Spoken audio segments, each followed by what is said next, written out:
Okay, here we go again. 9 minutes of knowledge that you didn't learn in college. Brought to you by Phantasma. So what we gonna talk about now? Let's talk about letting go. It's a real simple concept, but it's hard to do. It's hard to let go. We all hold on to things. We all have things from the past. We have things in our closet, in our garage, maybe locked away in a little box that only you have a key for. We all have things that we don't want to let go of. We have people we don't want to let go of. We have loved ones we don't want to say goodbye to. But what happens? We all die, some before others. So our whole life is, in a way, learning how to let go, right? The way I see it, it's kind of like water. You ever try to hold water? You know, you can cup it in your hand, but it's going to leak out. Like, you're not going to be able to hold water. You can't grab it. It runs through your fingers. And the more you try to grab it, the more you don't catch it. Right? So, holding on to things and people is kind of like holding on to water. You might hold it for a little bit. You might have a little water in your hand. But eventually it's going to run out and fall down. And it'll be gone. So why do we hold on so hard? Why do we think that we're so important that we can hold on to something? Why do we think that we're so important that we can hold on to someone? Why are we so selfish? Why can't we let go? You know, every day is a new day. Every day you make decisions. What am I going to do? What am I going to eat? Where am I going to go? Who am I going to spend time with, right? Every day we let go of things. You let go of money, right? You make money, you spend money, it comes and goes. You let go of pets. Pets come into our lives, we have some time with them. They get old, they die, or they run away, or what something happens to them. Or they get sick, and you can't afford to fix them. You know, there's things we let go of food every day, man. We let go of food and water every day. Every time you go to the bathroom, you're letting that go. And let go of that old energy, you used it up already. And our bodies are showing us the way, right? Our bodies take in food and air and expel carbon dioxide and feces, right?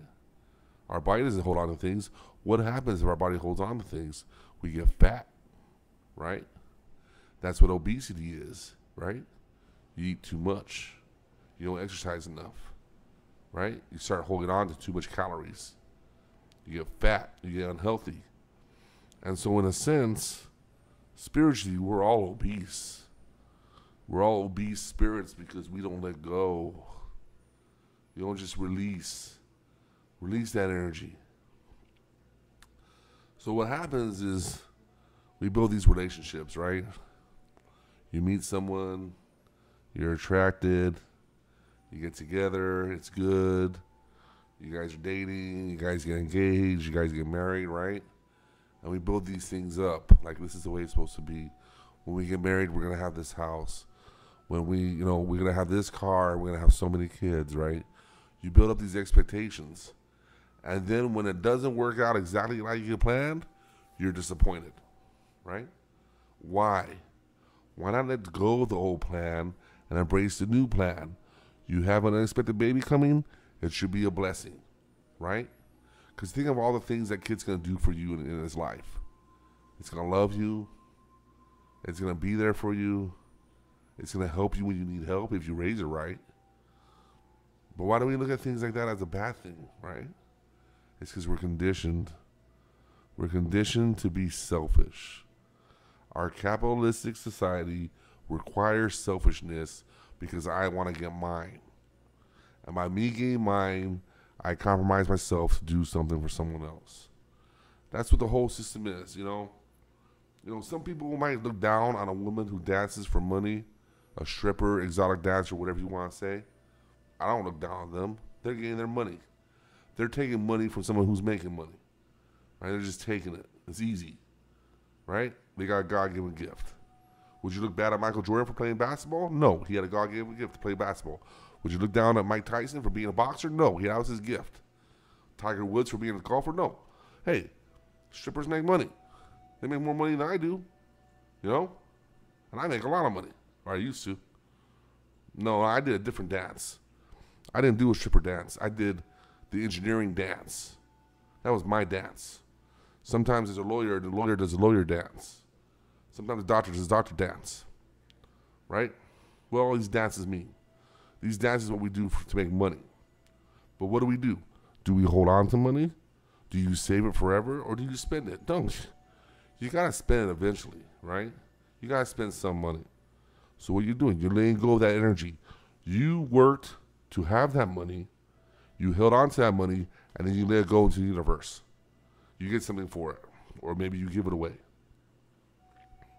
So why can we let go of certain things and we can't let go of other things? Why is it easy for us to let go of a friendship because it's inconvenient?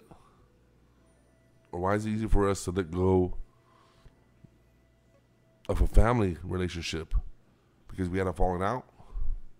Because you can't communicate properly? Or maybe that person's just an asshole and they need to be left alone.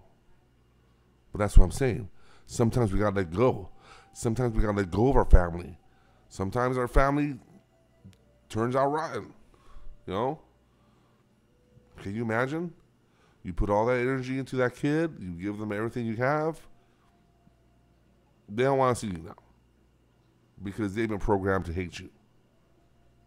Or not like you. It happens. Why? Because people hold on to old energy.